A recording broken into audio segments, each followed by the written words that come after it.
Oyasumi, guys. Oyasumi Nasai. Welcome to the fourth episode of the podcast. Yep. Oh yes, And happy New Happy Year. New Year, Happy New Year, guys. Yeah, Um, dude. One thing, right? yeah.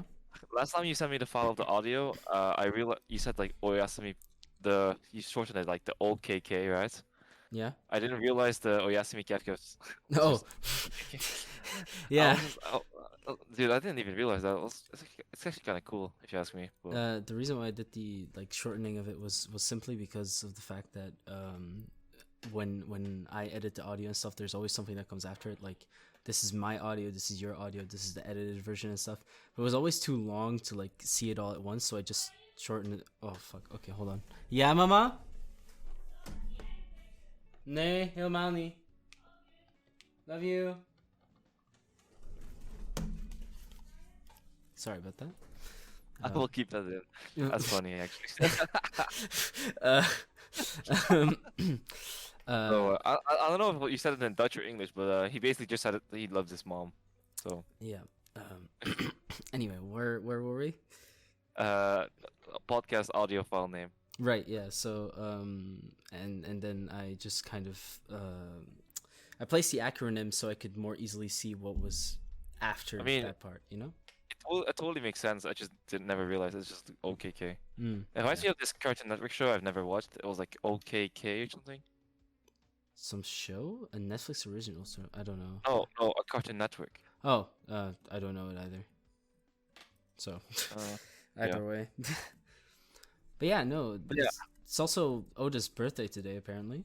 The second. Yeah, of- Ichiro's Oda, yeah. Ichiro Oda, the author of One Piece, one of my favorite The dude, manga. I mean, I think this dude actually has an argument to be like one of the greatest mangas of, having created one of the greatest mangas of all time. I definitely agree. You have an argument there. I don't know if it's a completely solid argument because I mean it is one of the greatest series of all time for sure, but at the same time it's also not. It has some glaring flaws. For sure, yeah. I would say that like in terms of just the depth of its world, though, it's definitely up there. It makes me laugh so hard when people say there's no point in making a pirate manga anymore. I mean, in a sense, I wouldn't even say that that's fully what One Piece is about. So, like to me, the setting could be literally anything. It doesn't need to be pirates. Like any form of outlaws is what is only needed by One Piece. Like if it was instead of like pirates, it was just normal bandits, it would have still been like a similar show. But you know, pirates is I think that for a lot of things though. true. But yeah, no, Like you can say something like, "Oh, yo, you can like a lot of action movies can also just be a sports movie or something," you know, like. debatable, but yeah, sure. I guess you can say that. Oh, it's just about the core concepts, I guess, but the author just chooses how he expresses those. Ichiro Oda just does that in a really amazing way. Also, like his art style is just so cool for the series itself. Like I wouldn't want Berserk to be drawn in the One Piece art style, but just the way that One Piece works and the art style itself accompanying it is honestly, it just brings out the best of the series, you know. Something else. The Photoshop I'm doing right now is just Patrick in his winning pose, because that's the goal of 2021, right? To Being a winner. 2022. Oops. Lol. Yeah, speaking of that, by the way, I'm not gonna be referring to this year by the common tongue's name. To me, it's just gonna be 22 or 2222. I will not accept the propaganda that this year is not 2222. Why not? Because I mean, obviously it is. What comes after 2021? 2222. It's just obvious. I don't. Dumb joke from bro. No, 2222. And that's just what it is. Anyway. By the way, something else about this. Oh yeah, I gotta drink my milk. But like, it's I mean, I was calling it when it was 2021, right? Like, oh, we're gonna have Corona for the whole year. Right. And I'm wondering now if I want to say that for this year as well. Wow. Because Yeah. in some sense, I don't have any feeling that Corona is gonna dip. Like, it might dip, right? Like, it might lower or something, but I don't think it's gonna leave us this year. Yeah, I was being very optimistic, and I was saying it would leave in 2021, but I guess not. Dude, I didn't see any way. Oh man, I just didn't see any way. Like, with all respect, what change did we do that it would lower it, you know, or like beat it in Yeah, some sense? true, but to me it was like, And oh, we have an entire year, like. like, I don't think people understand that just wishing, like time passing does not solve your problem in some Oh, sense. of course not. But So. yeah, no. At the same time, I want to do it for this year as well because although I'm not gonna say vaccines are useless or something, right? But like, Mhm. um, how to say? I believe in Belgium the infection rates are just as bad as when Corona just started. So, like, it's I honestly don't keep up with the infection me rates and neither. stuff. But I mean, I guess that's my fault for not being doing research into it. But some dude told me that, and I was like, damn, take that's a hard L. Yeah, But I stopped keeping track of that until in like when like around April it got like really bad, like that was like the first wave or something, and I stopped keeping track of it like the first time it started dipping down, because to me it was just depressing, like hearing the numbers every time. I was just like, I don't want to know, like just fix the thing and shut the fuck up. That was my mindset. It still kind of is, like, obviously I care about the tragedy that befalls people and stuff, and like don't twist my words, but at the same time it's like I don't want to hear about it constantly. no, I definitely understand. The news can be. I mean, I don't even listen to it at all because I think it's kind of toxic. But Yeah, like, exactly. man, it's just it's hard to say what the my real issue with the news is. But I feel I feel like in so many senses it does not inform me. Well, it's informative, but how do you say, like, not all information is useful or good for you. You know? Yeah, yeah, I fully agree with you. It's sometimes news channels and stuff, like there was this really great news channel. I haven't watched them in a while. It was like a news channel on YouTube, called The Hill, right? And what I really loved about them when I was like really watching them, which was during like the Democratic primaries for the election of 2020. That's when I was really watching them a lot. And they were there was like one Republican person and one Democratic person as their hosts. And I call them Republican and Democrat, but they're really like kind of outside of the party, but they lean more right, and one leans more right and the other leans more left, right? But because of this fact that they like changed views quite heavily, you kind of like got like kind of honest opinions and stuff, and there were like moments where the two hosts had to stop each other from kind of argumenting with one another. But that dynamic was really cool to me, personally. I thought like, yes, this is what I want news to be. It's something that you have two opposing views hosting it, so you know that the two are constantly going to be fact checking one another. You're honest.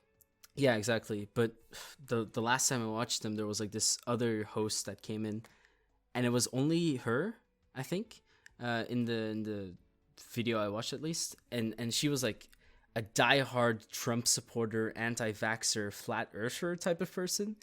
Um, It's actually flat earther. I'm not sure. Like, I'm just saying like anti-vaxxer because I know like her little how do you say that? The Dutch word is pleidooi, but what's the English one? She was like making a little stance and like talking about why vaccines are like the worst of the worst and stuff. So the flat earther thing was just something I added in there. I'm not sure if she believes in flat earth, but that's besides the point. She's clearly like a form of a conspiracy theorist, and that made me really sad. And then I watched like a few other videos that they had uploaded, which was the same reporter again, and like no one else, and I got really upset and stopped watching them. See. Yeah, it just goes to show, man. Like even great channels like those, like I really believe that they were amazing. Sometimes they just fall apart as well. Yeah, I mean, and sometimes it's retarded that I don't. Oh, I said it again. Yep. Sometimes it's stupid that I don't watch the news, right? But I just simply, I don't know. I don't feel it. I don't find it useful or informative at all. Yeah, But I kind of feel you in that. I don't think it's something that should be condoned. Like, I feel like you should watch the news, but I also feel like the news has an obligation to kind of remain fair and not. But that's the thing. It's really hard to do those types of things in our climate, in the way that society just works. If I was making a joke, then I would like blame it all on capitalism. But obviously, there's more to it. Oh yes, it's all the fault of capitalism. That's why news in China is fair. I mean, to be fair, China's not really communist, but your social credit. Well, do you think about your social credit, alright? yeah, exactly. Oh, sorry. Yes.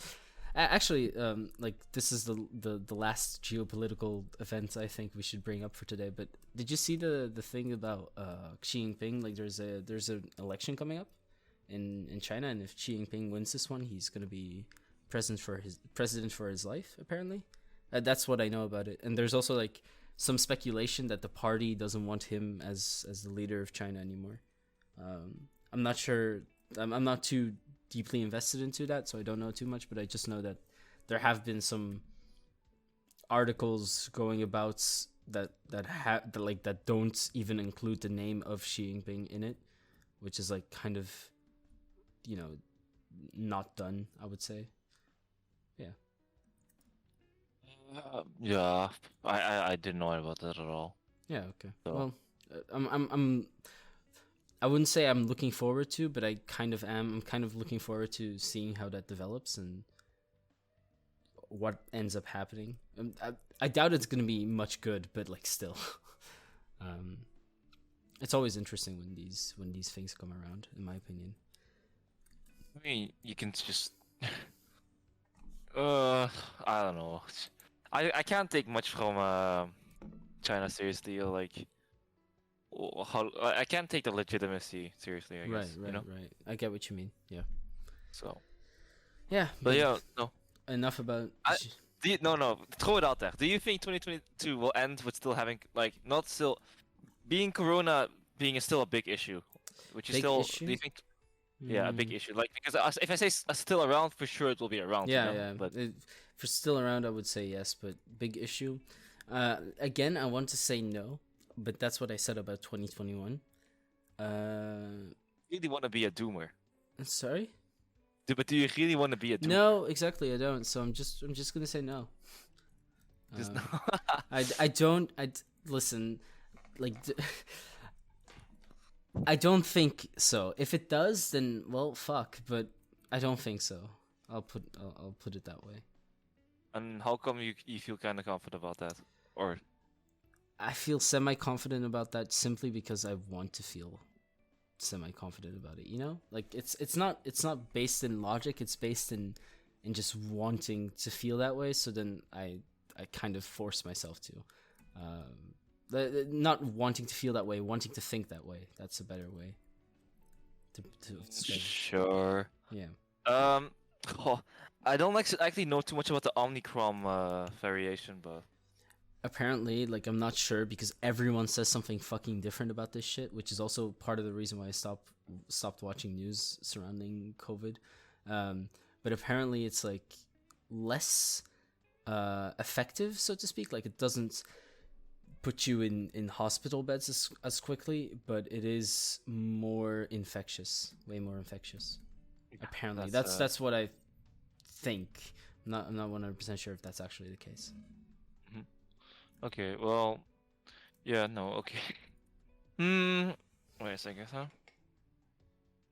I think things will generally open up, but not be much better. Does that make sense? Right. I get what you mean. That is also kind of a clickbait because at the same time, during December, a lot of holidays happen, so people are spread it a lot as well. So, Yeah, that's a difficult one. it is a difficult one, but we'll have to see.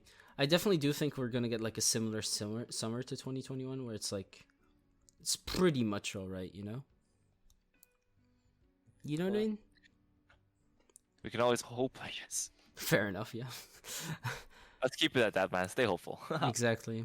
But yeah, no. Do you have actually like since fucking New Year came and stuff, like any particular resolutions or goals you want to complete before like summer or something?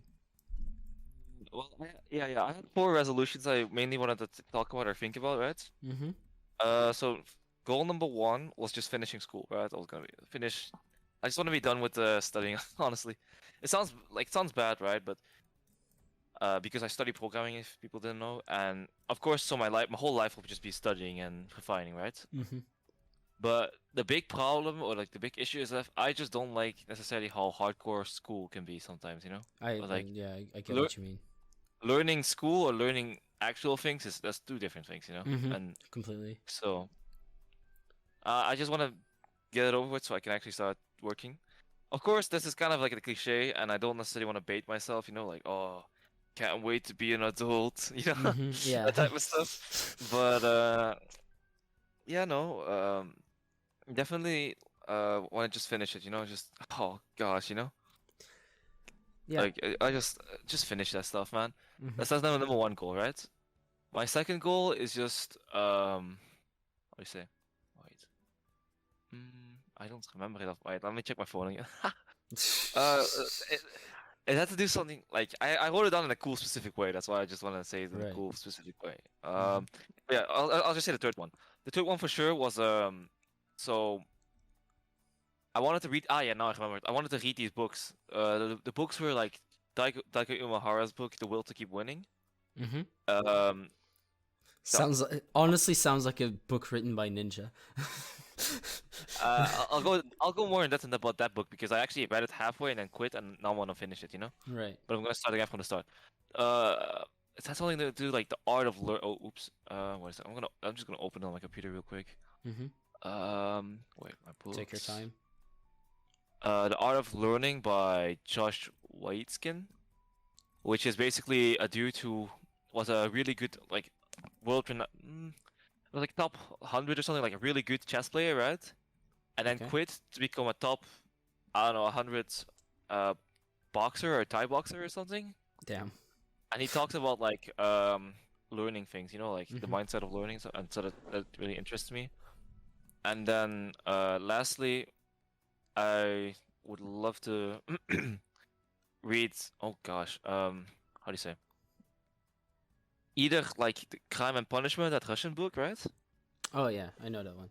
Or I would wanna read something about like. Wait a second, how does it go again? Those books that are like. Yeah. I wanted to read another Narukami book.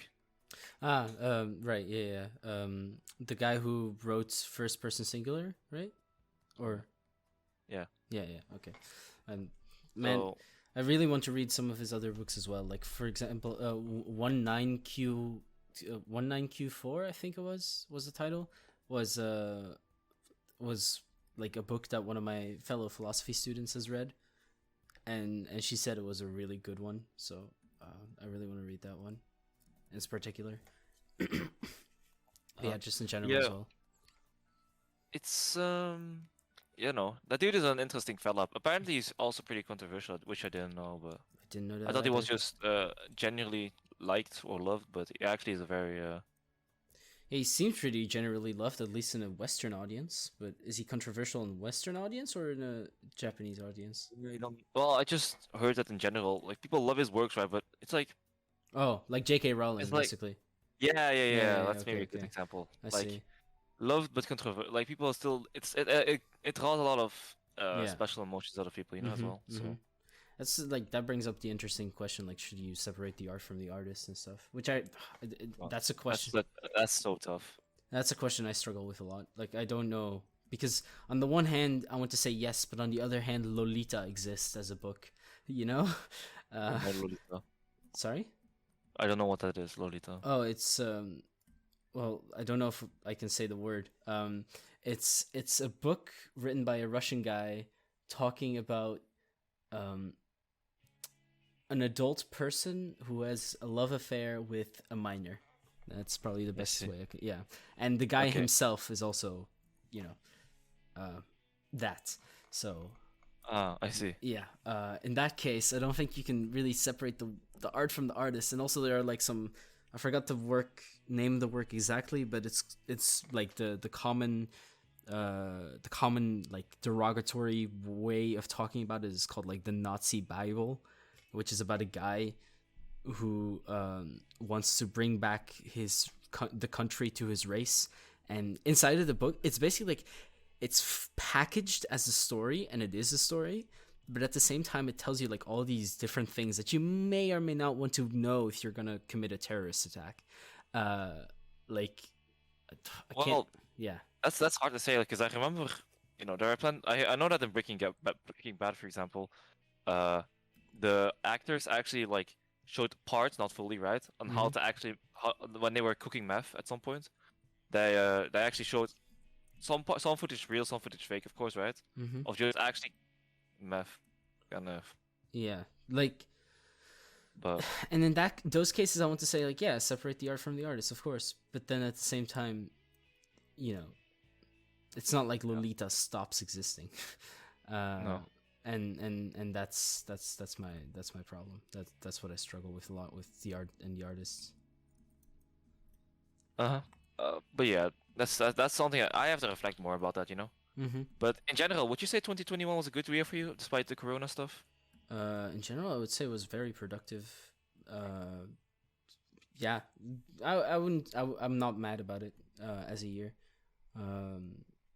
Dude, I don't know. I know a lot of people keep saying like, "Oh, these years have been the worst of my life," but I I don't want to diss someone, but at the same time, like, I don't know, is it really, Yeah, like, I get what you mean.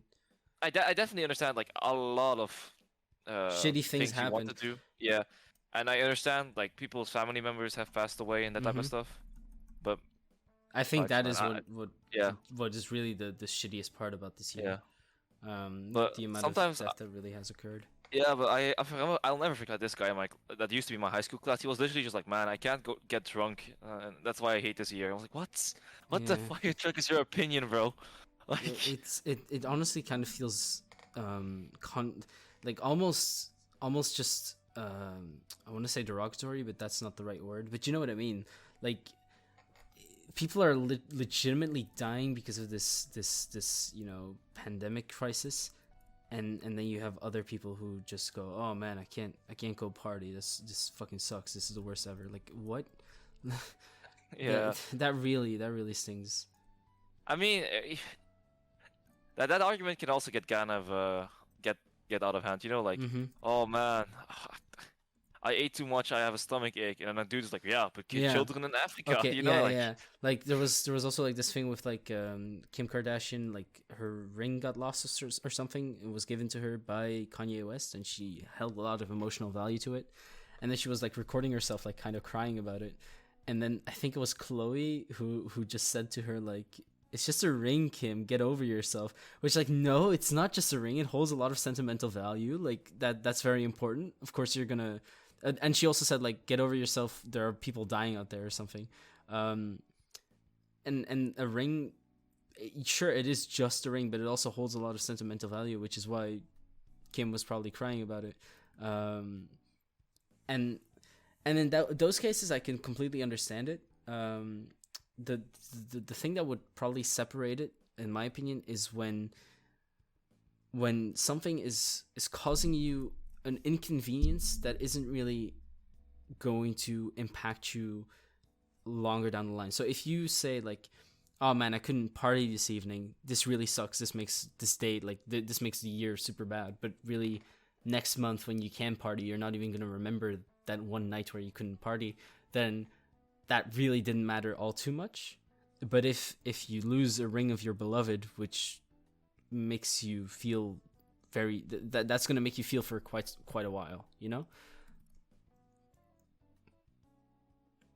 I don't know if that's a good distinction, but it's a distinction that I make for now. Yeah. I mean, I definitely understand what you're trying to say, but how about you? What did you say? Did you already say something about your year? You didn't, right? I think it was a pretty good year for me, honestly. Yeah.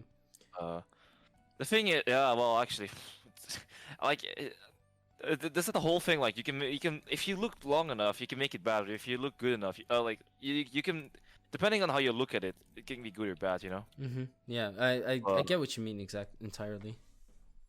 Like I can look at the bad things like, man, I spent like I have never sat inside and studied as this much before in my whole life, you know? I mean, I wouldn't And necessarily call it a bad thing because you're. no, but like how do you say? Well, I dropped all my hobbies for almost practically all my hobbies for studies. That's Mhm. kind of insane, you know? Like, Yeah, yeah. Okay, that is. and then, Yeah. but I don't know. You know, the thing is, everything is all the pain in that sense is like made okay by the fact that I studied and passed, you know? Mhm. Like Yeah. so, I can't complain as much as I want, but it wasn't too bad. But it's also like no major family deaths or something, so that's also always great, you know? Mhm. Yeah. Unfortunately, with me, like that isn't Yeah. the case, but so like it is definitely the case that I can look back at 2021 and point out quite a few negative aspects of it. But yeah, as you said, overall, I think in terms of like the way I like looking at years and judging if they were good ones or not is by the amount of self-improvement that I judge myself to have made. And I think in 2021 I made a lot. It was one of those years, you know. I think the only year where I made more self-improvement was probably 2018 or 2019. I can't exactly remember which one of the two. It was 2019. 2019 was like probably my most productive year to date, and then 2021 I made a lot of positive changes, I would say.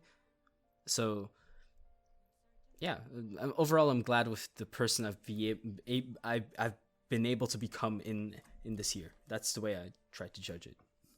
See, yeah. Um, yeah, that's really like, yeah, it's a lot to think about. But again, for like if I look back on it, accomplishment wise, I made a good amount of friends. Started playing badminton, you know. Mm-hmm. What else? Yeah, finished school. Or like my first year, I mean. Got a girlfriend. Yeah, no, Yeah, pretty good, I guess. bass as fuck. And for me, it's it's the guitar thing, which is I haven't even been doing it for a month now, to be fair, but that's and also chess, which has been a thing that I've been getting more into since September, October. I've been reading a lot, and that's been going on since the beginning of the year. Also the badminton thing, which was around summer. So like the entire year, there have been moments where I've gotten a new thing into my routine, and I haven't really dropped any of them. At the moment, we haven't been playing badminton for a little while, but that's because of COVID. So Yeah, I because you don't- got trolled. exactly. I did actually go running today, which is I think I mentioned that on the podcast, or did I just mention it to you? Yeah, you did Yeah. mention it that you I- started going for more yeah, like exactly. runs to stay fit. Exactly, to like actually do something. Uh, Today what was is like it? only like technically we did an hour, but like a lot of it was just You walking to the you mean place. with your sister? Yeah, I go with my sister. Did I not mention that? I'm not too sure about that, Yeah. but it's fine. But, I mean, like she just walks and I run. But we walked. A lot of that was just walking to the Sporthal, so it was more like half an hour of running. Wait, repeat that. You lagged out for me for a second. Like we spent an hour, but most of that was just going to the sport hall itself, to the place where we run, and then we spent about I spent about 30 minutes like actually running. You know. I see. I mean, it's still good a bit to run, Mhm. right? I still sweat quite a bit, so and the reason why was because I haven't ran intensively in a little while, so I needed to build it back up a little bit. You know what I mean? Like I was doing it every other day for a week or two, and then I stopped doing that because holidays were coming up and it was getting really cold, and I'm not a Sigma male. Uh, Yeah. so then I stopped doing it a little bit, and I didn't want to do like another like 1 hour to 2 hour stretch. I just wasn't feeling it. So, by the way, I just realized we're still not busy. We're still done with my resolutions. Um, True.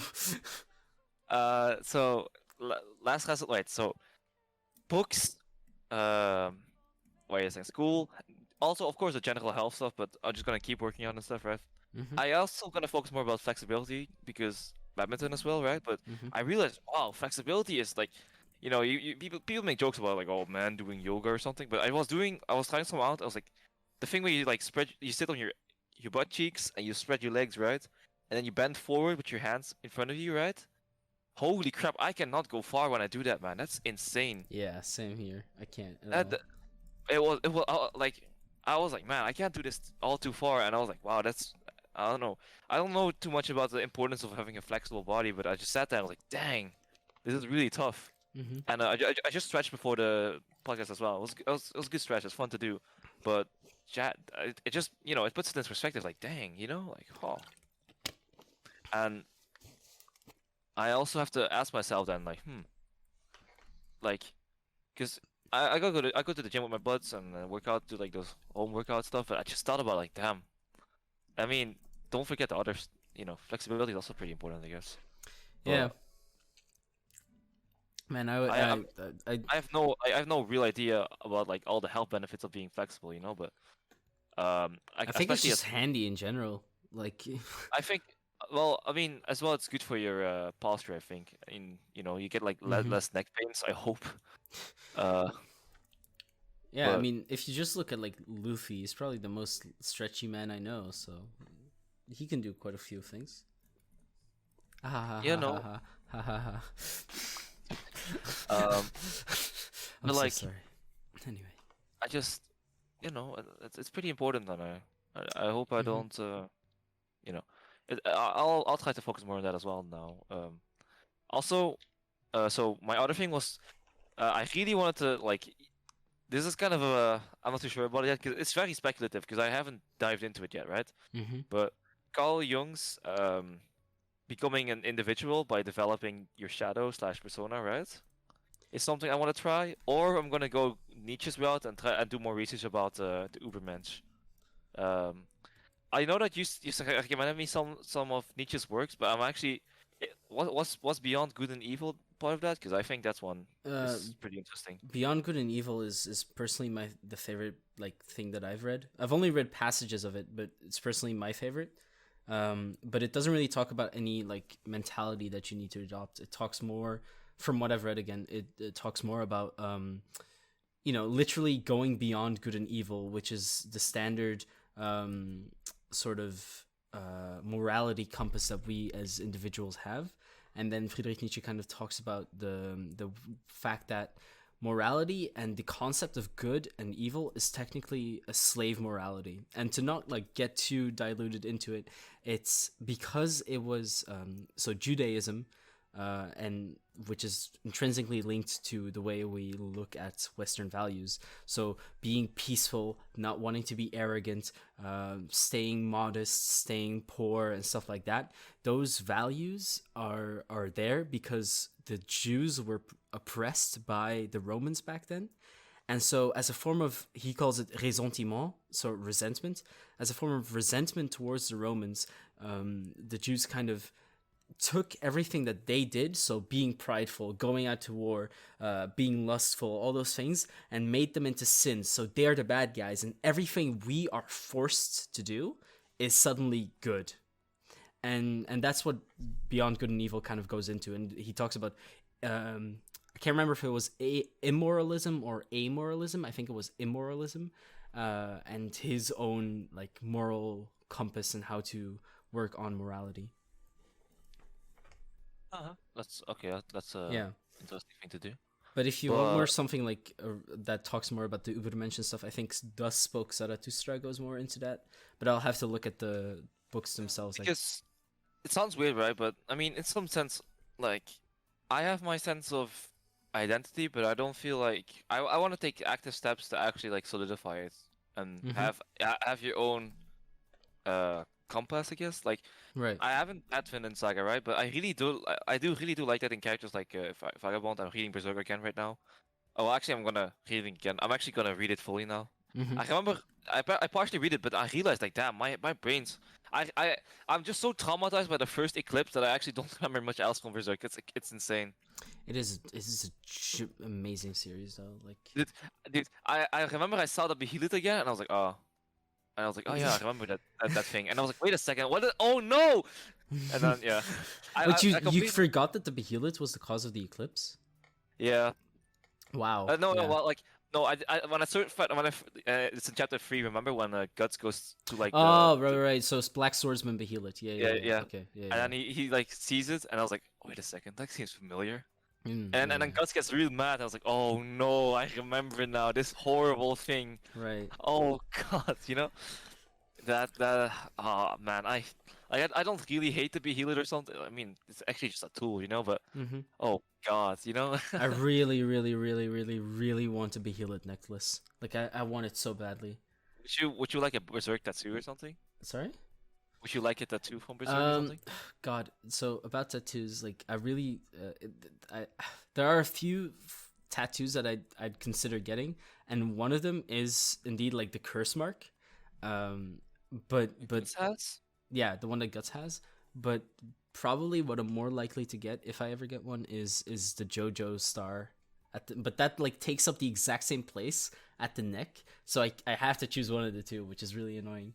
And then the other thing that I'm considering maybe at one point is Spider from Phantom Troop.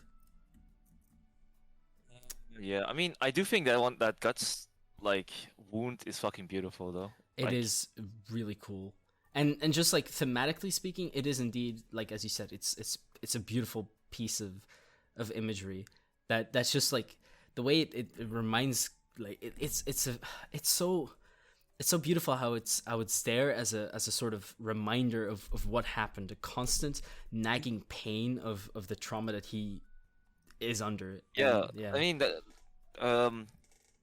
it's a scar, Scars are Mhm. really scars are, you know, scar scars are really beautiful. Like it's if thematically speaking, Yeah, in real yeah. life it's a different story, of course, but like yeah, scars can be They mean a lot, yeah. yeah.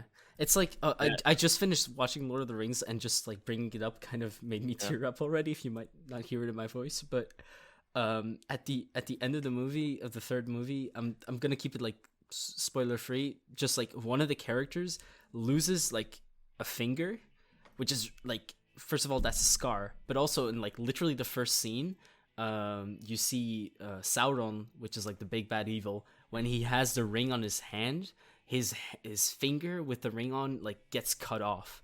And so it's like a callback to that moment with that character, which is so thematically appropriate.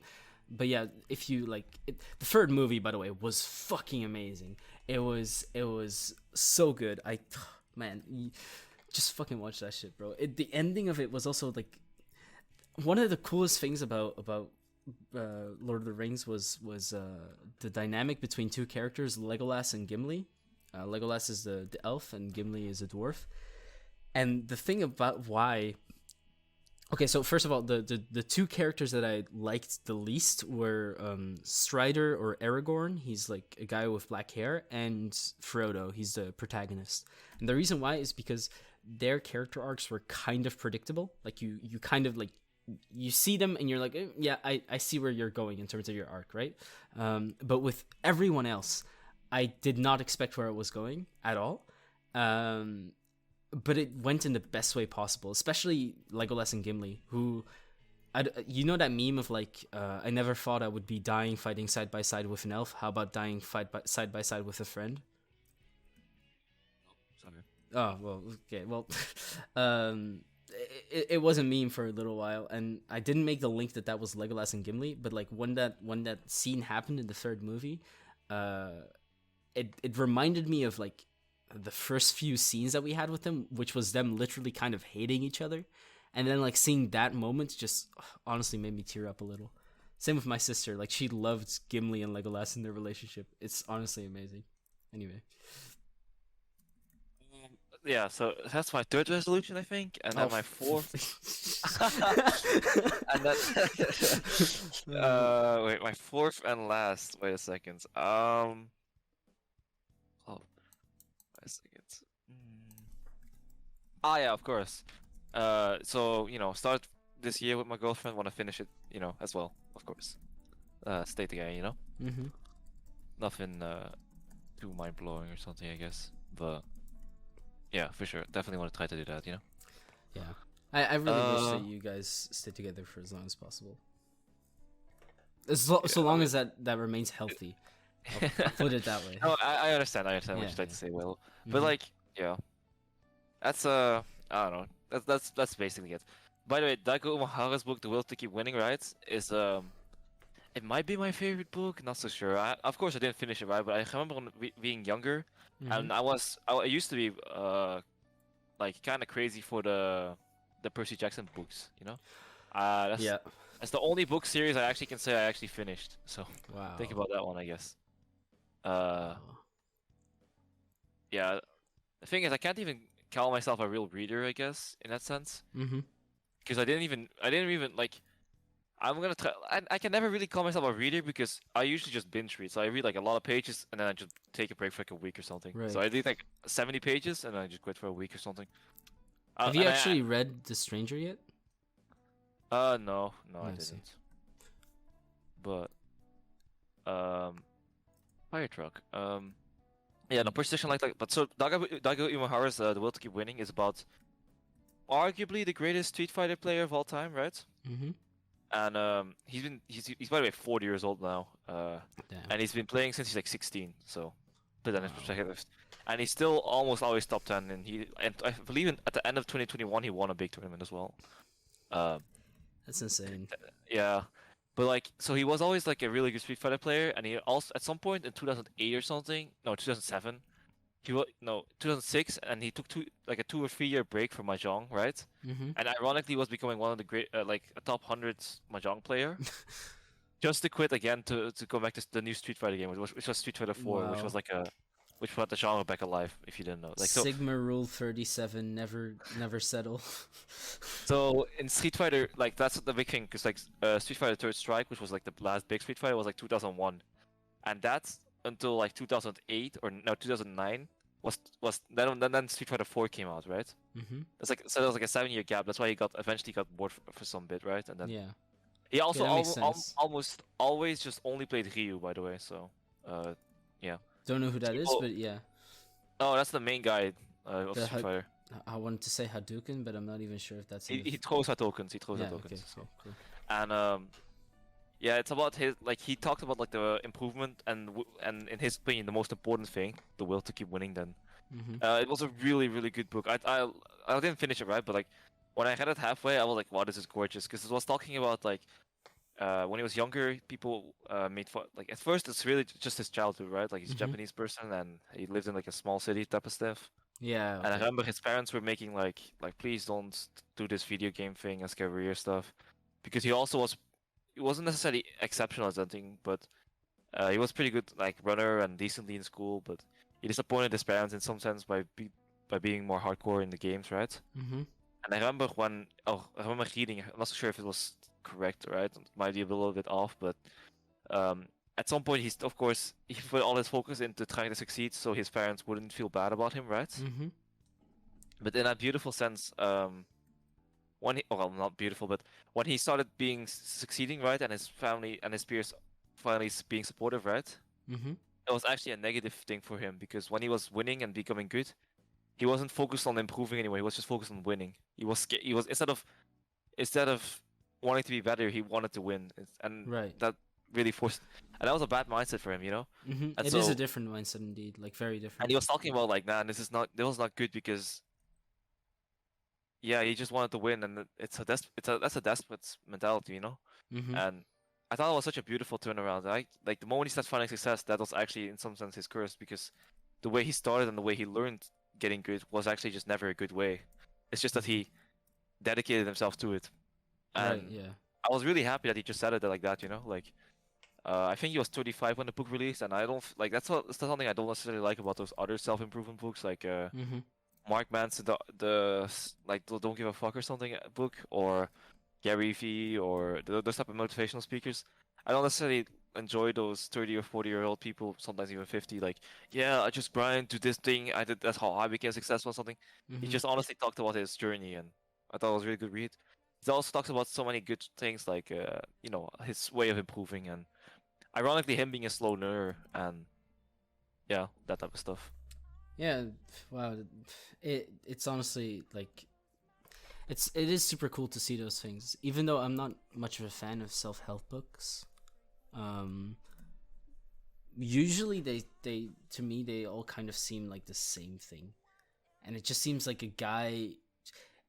It just seems like a guy who wants to make money, and doesn't know how, so he just like sells this thing.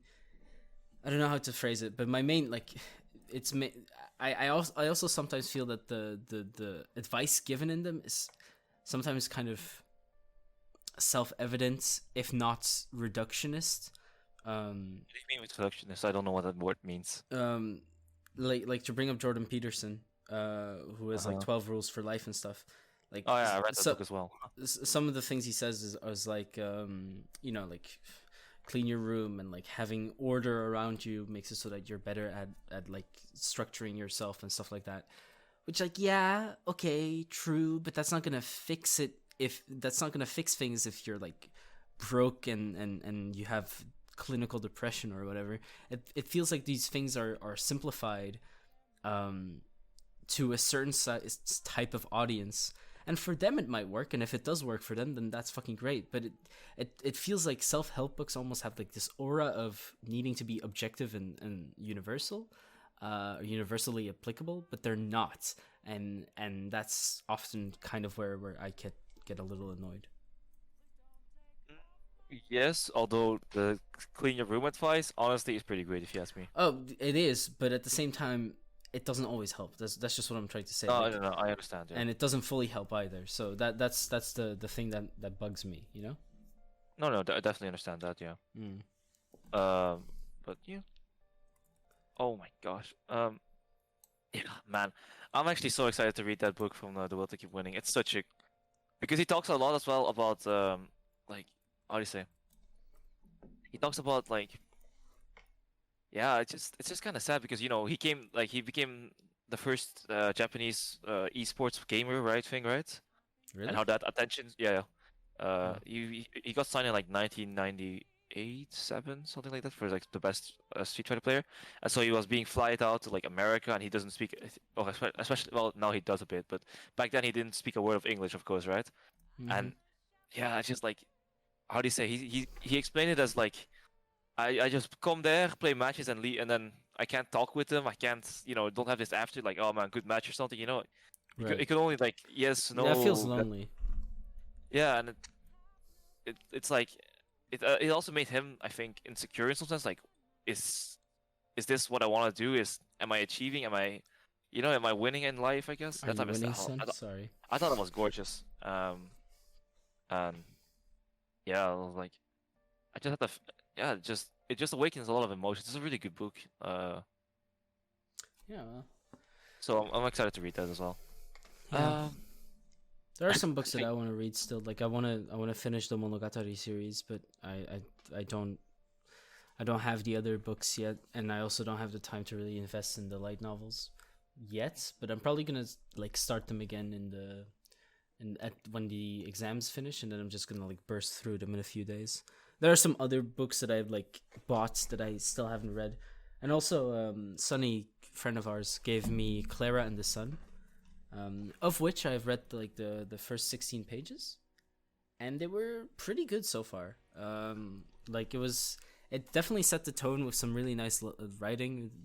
It was a good start. It was really jarring the first like 3 pages as I was trying to figure out what the exact like what the story was about, because I don't really want to spoil anything, even though 16 pages, like who cares. But basically it's like about these robots people that need sunlight to and they like absorb sunlight, and then they are able to get energy from it. But the author explains it in a really cool way, like super show don't tell, right? But that's kind of confusing when doing it in a book, because to me I was like trying to figure out like what the fuck is going on. At one point I thought that these people were slaves working in a mine, and like there's like just a little bit of sunlight seeping through. But once you get it, and you get really immersed with this writing style. I just haven't had the time to really sit down and read again. Oh yeah, no, I haven't. I'm that is something I wonder as well. Like I know adult life is a lot more hectic and busy, right?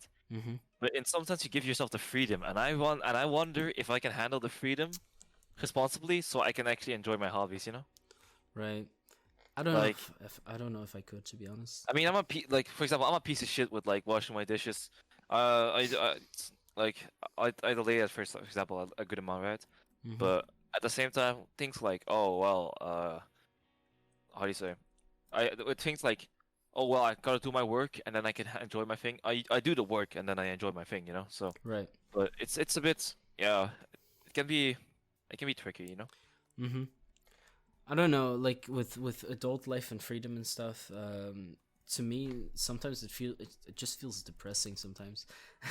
uh, in my dorm, my sitting in my dorm, I cannot do anything except for sleep because I just get really sad, for some reason, and Say that again. when I'm in my dorm, I find it hard to like study or something in my student dorm, Wow. because I get like super sad, so I go to a library or something, Oh instead. yeah, I also study in the library. Yeah, but like I usually usually what I do in my dorm is like I either sleep or I watch videos, but I don't really even watch them. Like it's just like some sort of white noise while I'm thinking about stuff. I can't enjoy myself in there fully, um, for some reason. I'm thinking of like maybe getting a different dorm next year. Maybe that's the problem. I don't know. That's crazy, dude. Like that's in some sense it kind of shocks me that you feel so unhappy about it in some sense at your dorm. Yeah, Like it's not like it's like the worst thing ever, but it's just like I don't feel motivated at all. You know? yeah, yeah, yeah. I mean, yeah, I like that's also something I didn't realize. Personally, I'm in my dorm right now, and it's Christmas vacation. Like, uh, I literally only spent like 2 days at home, and for the rest of the week, I'm literally at my dorm. So, Yeah. I honestly vibe pretty hard at my dorm. Like, I of course still study in the library a lot, or as much as I can, because I enjoy the library a lot. Mm-hmm. Makes me resist more resistance to just Getting playing video distracted. games or something. Yeah. Yeah, just playing video games, because like the thing with video games is like uh so I have some friends who text me like, "Oh, you want to help up in the Steam game or something?" And then I'm like, "Ah, that's kind of difficult." But I'm not gonna fucking talk in like in Mm-hmm. the library. Yeah, yeah, yeah. So and I'm like, "No, man, I'm in the library," and then they get mad, but whatever, you know. But it's like, Fake um, friends. yeah. But Mm. like, no, I'm joking. But like, um, it's also it's just a hard thing to think about in the sense of like, of course, it's I can understand how it's lonely, right? But at the same time, uh. I also enjoy the peace, and you know, like Yeah, yeah. Definitely. um, I'm also not too worried about like, yeah, no, it it's also just because maybe as a kid I was also more, I did that a lot more as a kid, maybe like how do you say that? Jesus, I was trying to be like more self-sufficient, you know, Mm-hmm. like being able to do things on my own. But the thing is, I do notice that there are plenty of things I don't know how to do on my own, Yeah. but that is where the nice thing is, where I do this hybrid thing, where I can like, for example, I actually don't know how to clean my clothes, if I have to be honest with you. We I just like have a vague understanding, but I don't do it often enough. I don't know I don't know anything about colors and stuff. I just I just throw it away, for example. Yeah. But other things like oh yeah, I gotta like clean my dorm with like a vacuum cleaner and stuff. I think it's pretty good that I'm sorry. Yeah. that is pretty good that I'm doing that because I'm like yeah okay well I realize more like damn it's actually like a weekly thing and not like a monthly thing or something, you know? Like Yeah. No, or go ahead. keeping it clean is like as you said with the Peterson stuff, like trying to keep your dorm clean and stuff is like a very big thing. I have like a few rules that I set for myself that I like don't want to break. Mhm. Because if I do, then I feel like my entire structure is just gonna get like fall down. And like some of those rules are like don't sleep with your pajamas on, with your clothes on, and the other would be like I also have like one like don't take a shower with an umbrella, which is not an idea I had, but someone gave With me that umbrella? idea. Yeah, don't take a shower with an umbrella. What and do you? I someone don't gave get it. Why would you ever do that, huh? because it feels like it's raining. And that I seems don't. so fun to me, but it just feels like a thing where like the moment I start doing that, I'm probably gonna like it a lot because it feels like it's raining and I like rain. That's actually the most. With all respect, that's one of the most like retarded things I've ever. Oh Oh, god, again. yeah, fucking hell, One of the man. most stupid things I heard in my life. With all respect, like, no, actually, wait, no, wait. I have to pee. Let me go to do that. Oh my god. I suppose I keep the audience busy then, with a little bit of my own talk. So, right now, as we're speaking, like last episode, I was playing with my Rubik's cube while the recording was going on, which was you could like pick that up on the audio slightly, which was maybe not the best decision, but I didn't realize that you could pick it up. So I've come up with an alternative, and there's this really great game in my opinion. It's pretty amazing, called Kingdom. The first game. Okay, I'm back. Yeah. Okay. Let me just But quickly finish my talk with the audience. okay, The game is called Kingdom, and now I'm playing the second game of that, Kingdom New Lands, I think it's called. It's a pretty cool game. You should look it up. It's very relaxing and doesn't take too much of your mental space. Anyway. so what I wanted to say, right? No, I mean it sounds stupid to me, but how do you say? It's it's like the thing with how do you say? I remember watching a video about a person who had a phobia about eating peanut butter jelly, or like, no, a person who had a phobia of eating things like how do you say? It's like sticky things like gum or Mm-hmm. like jelly. Yeah. And he had a fear of that touching the roof of his mouth. That's like he had a phobia for that, right? And I asked myself, who the hell has that phobia, right? Right. But I had some comments, and it was apparently like a thing. I didn't think about it or ever thought about it or gave it thought. Mm-hmm. But I came to the realization, like, oh wait, this person probably had like a choking hazard in their childhood, Or and that was something also like that. Yeah. discussed with the psychology people, and they were like, yeah, he had some trouble with that when he was younger or something, and that's part of like the reason where he Mm-hmm. So it why seems he has dumb, that. but yeah. Yeah. And Um, so there you are enjoying that is something like, for example, what I personally enjoy is just laying on the floor sometimes, and that sounds stupid to you, right? Or potentially, right? sure it I don't. doesn't, but sure, yeah. Yeah, but like I actually do it on a yoga mat, but it's just because I enjoy the feeling of like my back, my actual like back, like the bone back, Mm-hmm. being Vertebrae. straightened out in some sense Mm-hmm. by the floor on a hard surface. Right. I don't get that enjoyment on laying in bed, Right. and maybe So in some sense that's also different, or I don't know. You can go really deep about these things. Yeah, you can.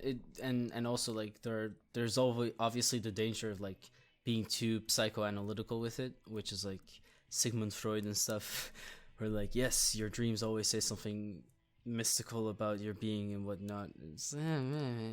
Like there's obviously some truth behind like trauma and like ideas causing certain phobias, but I don't think everything is necessarily chalked up to some sort of trauma. I don't think that's what you were trying to imply either, but some people do.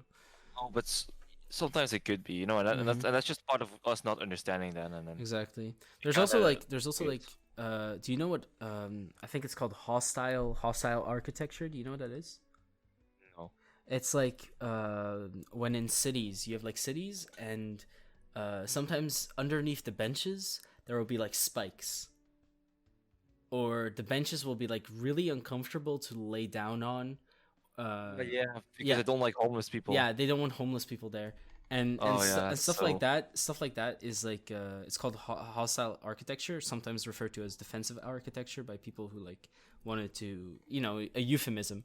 Um, and the reason why I bring that up is because those types of things, when I was a child, I just thought they were like cool little ideas that people had for architectural design and like put them into reality.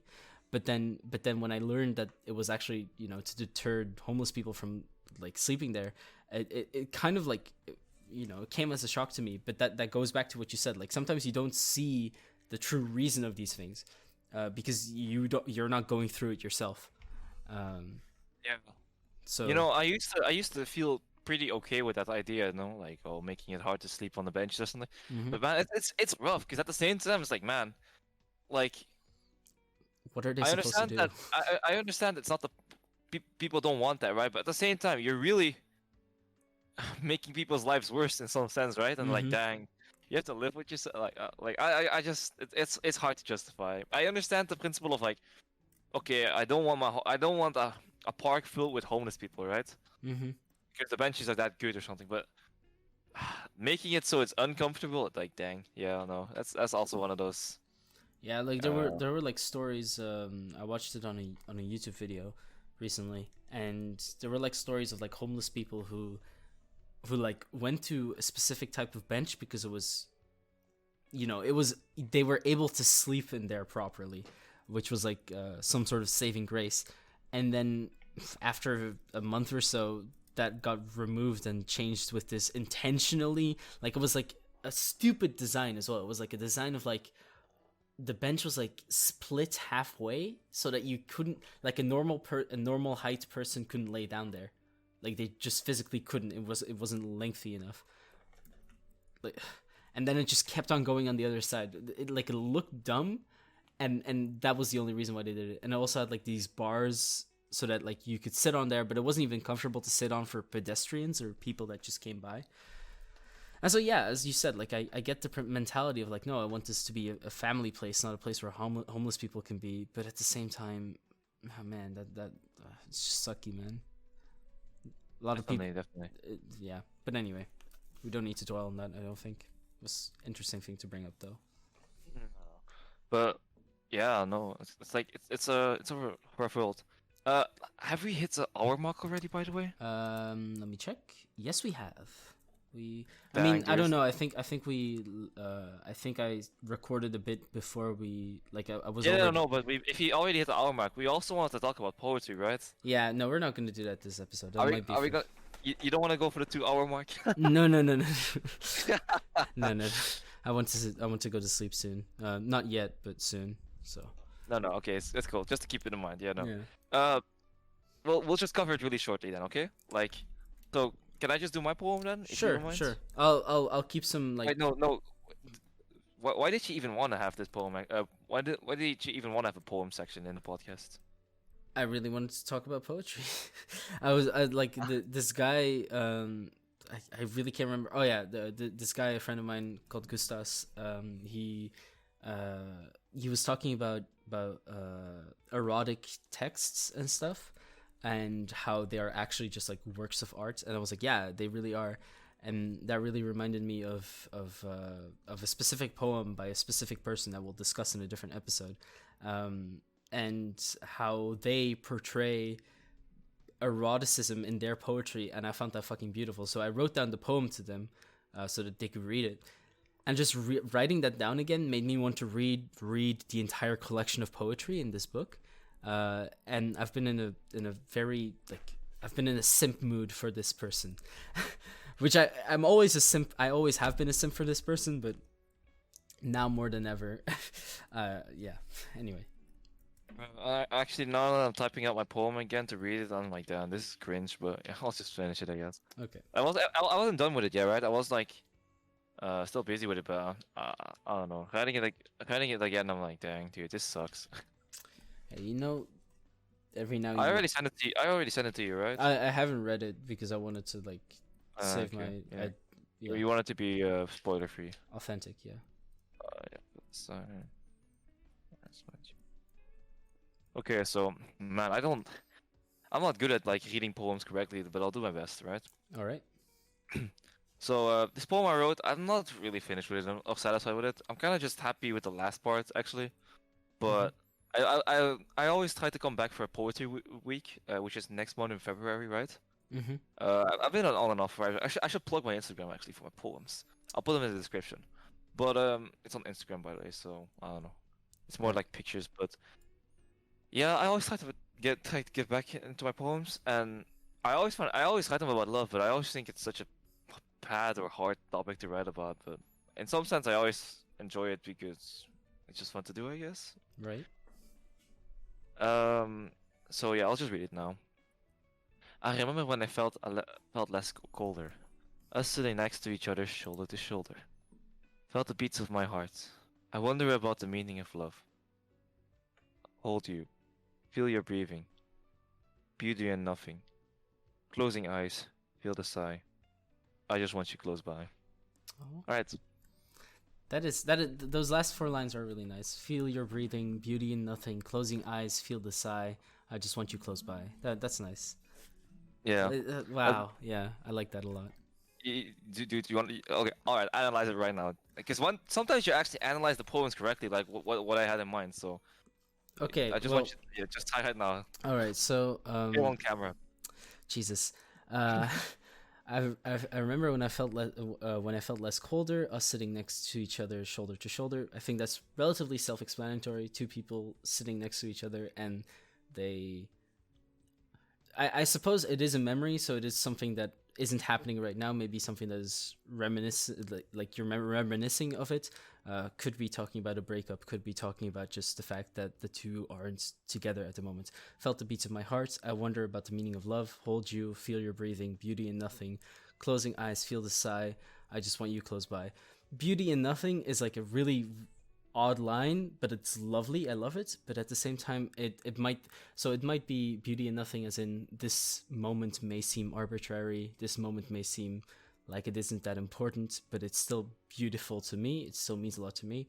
It might be beauty in nothing, as in the relationship is already over. It doesn't even need to be a relationship, but because the word love is being used, I will assume it is. The relationship is over, but still these memories really are like I hold fond feelings over for these memories. But it could also be beauty in nothing, as in you aren't with me right now, and so I kind of this moment was beautiful, but right now I don't have that. It's cold right now.